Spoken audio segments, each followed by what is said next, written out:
வாழ்க வையகம், வாழ்க மலமுடன். வாழ்க்கை மலர்கள் நாளொரு நற்சிந்தனை. டிசம்பர் 4. கடமை. நாம் இந்த உலகத்திற்கு வந்துள்ளோம். ஒரு நாள் இதை விட்டு போகப் போகிறோம். இந்த பூமிக்கு நம்முடன் எதுவும் கொண்டு வரவில்லை. நாம் புறப்படும் பொழுது எதுவும் எடுத்து செல்ல முடியாது.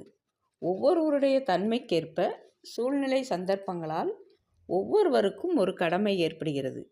ஒவ்வொரு செயலிலும் எந்த அளவு நன்மை செய்ய முடியும் என்பதை சிறிது எண்ணி பாருங்கள். உங்கள் மனதை கடமையில் செலுத்துங்கள். உங்கள் முயற்சிக்கு அப்பால் எது நடந்தாலும் அது இறைவனின் விருப்பம் என்று எடுத்துக்கொள்ளுங்கள். அதுதான் இயற்கை சட்டம்.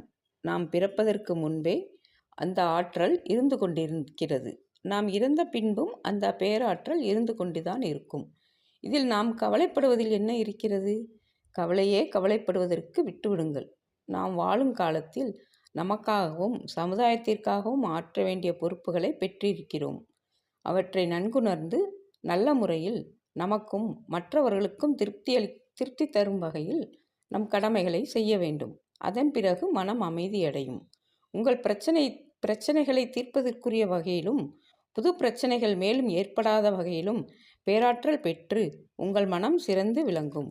அருட்தந்தை வேதாத்ரி மகரிஷி அவர்கள் வாழ்க வளமுடன். நீங்களும் உங்கள் அன்பு குடும்பமும் வாழ்க வளமுடன்.